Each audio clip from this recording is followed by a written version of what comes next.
Good afternoon, my dear brothers and sisters. And I would like to welcome the pilgrims of hope who are coming here. One of the many things that we can do during Lent is to fast, fasting. It means that we eat less.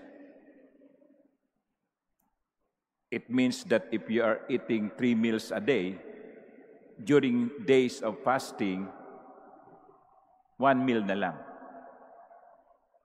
But unfortunately, after the reform of Vatican II, there are only 2 fasting days required in the liturgical calendar. That is on Ash Wednesday and on Good Friday. But every Friday of Lent and Ash Wednesday, we have to abstain, meaning we don't eat meat. So the topic of the gospel today is about fasting. So let us discuss this. There are 2 possible things that I can say about fasting. Number 1, fasting should not be limited to eating less. Hindi lamang po yung hindi pagkain ng marami ang isang anyo ng pag-aayuno. It can be about less idle talk. Ibig sabihin, wag mong sayangin ang oras mo sa mga walang kwentang usapan.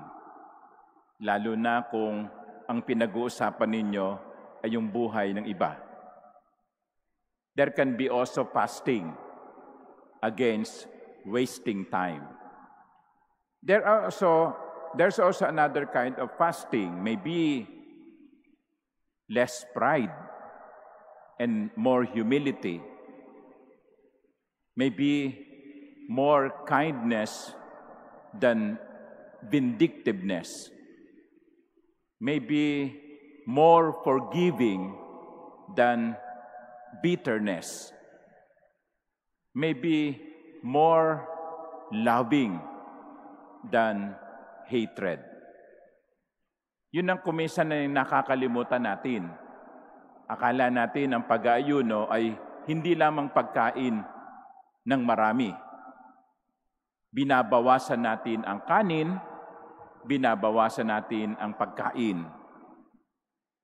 Pero pwede rin nating bawasan ang ating kayabangan, ang ating galit, ang ating pagiging walang kakulangan ng pagpapasensya, maging yung mga malalaswang isip, kahalayan.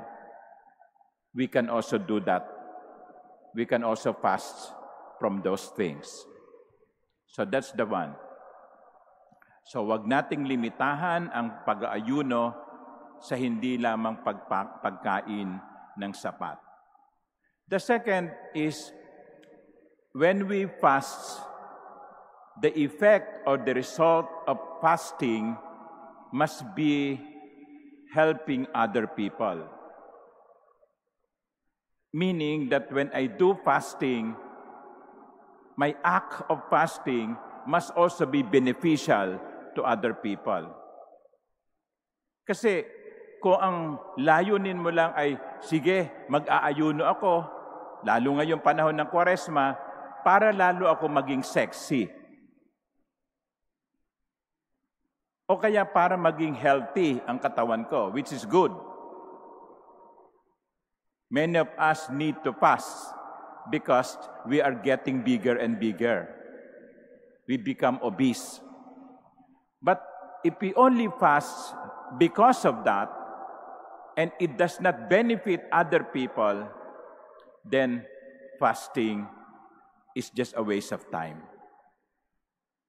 I think that is the meaning of the first reading. In the first reading, the Lord is criticizing His people. You are fasting and doing this. I do not like them. This rather is the fasting that I wish, releasing those bound unjustly, untying the thongs of the yoke, setting free the oppressed, breaking every yoke, sharing your bread with the hungry, sheltering the oppressed and the homeless, clothing the naked when you see them, and not turning your back on your own. Maliwanag. Para sa Diyos, sa unang pagbasa, ang pag-aayuno ay dapat na may kasamang paggawa ng mabuti sa kapwa. Then, fasting becomes beneficial not only to you, but to others as well. Meron iba kasi, Kwaresma, hindi ako iinom ng Coke.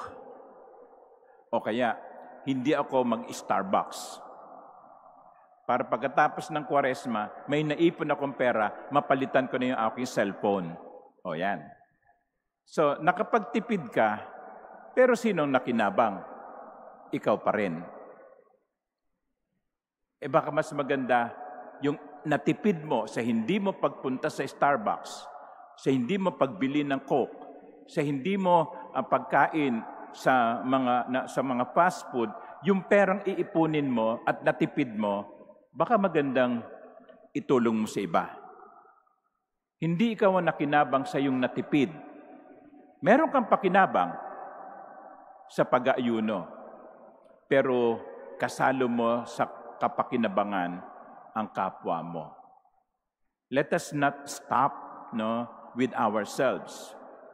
There is benefit in fasting when it goes also to the benefit of other people. There's a good invitation to us, especially during this Lenten season, that what I do should not only be for my own good. What I do should also be for the good of others. Amen.